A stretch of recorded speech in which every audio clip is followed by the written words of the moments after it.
पतंजलि शर्मा जी, जयपुर से। राधे राधे। महाराज जी, आपके चरणों में कोटि कोटि प्रणाम। महाराज श्री, हमारी संतान जो हमसे उत्पन्न होगी, क्या वो अपने पूर्व कर्मों के अनुसार शरीर मिलेगा या माता पिता के कर्मों के अनुसार? अगर माता पिता के कर्मों के अनुसार उत्पन्न होगी तो क्या सावधानी रखें? कृपया मार्गदर्शन करें। वो तो आएगा अपने ही कर्मों से, पर उसमें दुख और सुख का अनुभव तुम्हारे कर्म उसमें सम्मिलित होंगे।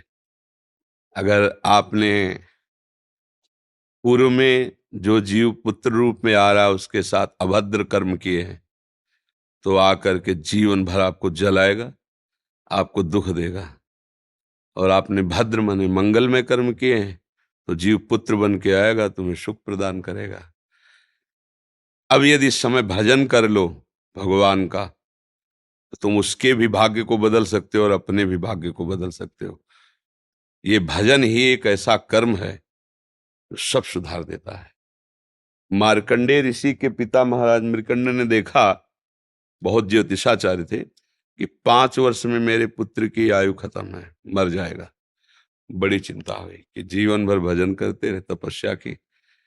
पहले प्राय हम सब ऋषियों की ही संतान हैं, रहते गृहस्थ में थे, पर पूर्ण ऋषि तपस्वी मुनियों की तरह हम सब ऋषियों की संतान हैं। जब गोत्र पूछा जाए तो देखो नहीं बोलते भरद्वाज गोत्र, याज्ञवल्क्य, गार, हम सब ऋषियों की संतानें हैं। हाँ, तो उन्होंने को लगा कि कैसे क्या कर सकते हैं कि 5 वर्ष के बाद ये बालक जीवित बना रहे। अब पिता का कर्म शुरू हो रहा है।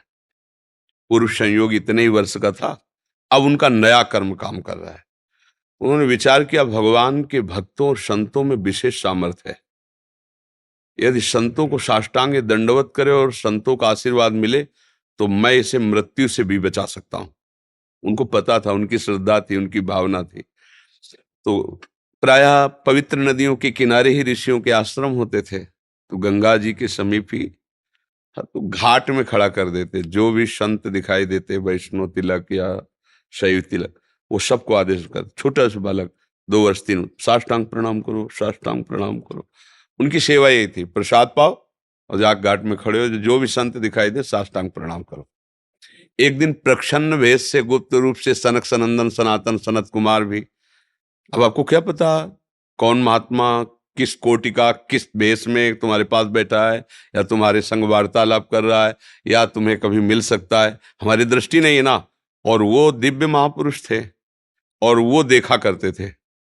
जो साष्टांग प्रणाम किया तो चारों संत वेश में थे, उनका चिरंजीवी भव, बस वो आ गए। कहा, महाराज मेरी दृष्टि अचूक है, आप सनक सनंदन सनातन सनत कुमार, चारों ब्रह्म कुमार हैं ना, प्रच्छन्न वेश से आप घूम रहे हैं, ये तो अभागी है, 5 वर्ष में इसकी मृत्यु हो जाएगी। और आप कह रहे हैं चिरंजीवी भव, तो आपके वचन मिथ्या या इसका भाग्य मिथ्या? इसी इसी बात में बैठे थे कि कोई ना कोई महापुरुष जब फंसेगा तो ये भाग्य को मिटा सकता है, साधारण थोड़ी मिटा पाता है, महापुरुष ही मिटा पाता है, उसमें सामर्थ्य होती है। तो उनका ठीक है, चिरंजीवी तो रहेगा ही। तुम्हारी ज्योतिष से तुमको पता है किस मिनट में किस सेकंड में मृत्यु होगी। उस दिन प्रातः से लेकर के और मृत्यु समय तक भगवान शिव के मंदिर में शिव का आलिंगन करके इसे बैठा देना, बस फिर और हम देख लेंगे। ऐसा ही किया। चारों ब्रह्म कुमार दरवाजे पे खड़े हो गए। तो ऐसे पुरुषों के पास यमदूत नहीं आते, साक्षात धर्मराज आते हैं। धर्मराज ने देखा सनक सनंदन सनातन सनत कुमार, तो उनका इस जीव का समय हो रहा है, आप आदेश करें तो मैं इसे ले जाऊं। बोले मैंने तो चिरंजीवी भव कहा है। बोले ब्रह्मा के आप पुत्र हैं, ब्रह्मा के द्वारा ही विधान किया जाता है। तो इतनी वार्ता हो ही रही थी कि भगवान शंकर प्रकट हो गए। उनका कि कुछ बदलना नहीं है, 5 वर्ष की आयु ना, हाँ 5 वर्ष ही रहे, मेरी आयु के 5 वर्ष रहे। भगवान ब्रह्मा जी एक सुई लेकर के ऐसे कमल में छेदे थे, आका 1 वर्ष हो जाता है। वो क्रम जब समय का नहीं, जैसे उत्तरायण दक्षिणायन देवताओं के दिन रात, ब्रह्मा जी का दिव्य 100 वर्ष का जो आयु का विवरण है ना, उसको जब पढ़ो तो होश खराब हो जाएगी। एक दिन में 74 मनु बदल जाते हैं, इंद्र बदल जाते हैं एक दिन में। और भगवान का समय, वो जो ब्रह्मा जी का समय, निमेष, पलक झपकना, इतना, इतने ब्रह्मा की पूरी आयु हो गई। 5 वर्ष उनके, आज तक मार्कंडेय जी जीवित है। उनको चिरंजीवी ऋषि कहा गया है मार्कंडेय जी का। अगर पिता भगवान का भजन करे तो अपने भाग्य और पुत्र के भी भाग्य को बदल कर जैसा चाहे वैसा कर सकता है। भावी मेट सके त्रिपुरारी।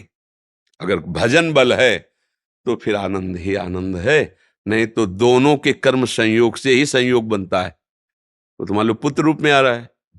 अभी हमारा आपका पूर्व जन्म का कोई संयोग तो आपको देखते ही चिढ़ पैदा हो जाएगी।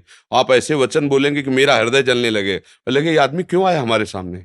वो हमारा कर्म है जो आपको भी जला रहा है, मेरे को भी जला रहा है, दोनों में द्वेष पैदा कर रहा है। और अगर अच्छा देखते ही ऐसा लगा कि मानो हमने बहुत समय से अपने प्रियजन को बाद में देख, ऐसा लगता है ये तो हमारे बहुत प्रिय, और देखकर आनंद है, आप जाओगे खुशी हुई, हमारे खुशी हुई, क्या हुआ। कर्म ही सबको दुख सुख देता है और कुछ नहीं। अगर कर्म को कोई मिटा सकता है तो भगवान का भजन मिटा सकता है दूसरा नहीं। खूब प्रभु का आश्रय लेकर के उनकी लीला गायन करो, नाम जप करो, सब ठीक हो जाएगा। और गर्भस्थ शिशु को भगवत चर्चा सुनानी चाहिए, उससे प्रभाव पड़ता है।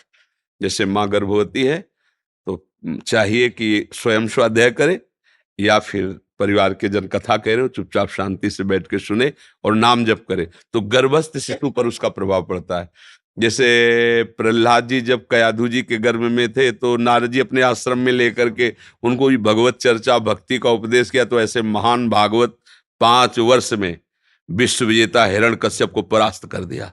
5 वर्ष की आयु प्रहलाद जी की है और विश्व शक्ति संपन्न हिरण्यकश्यप परास्त कर दिया।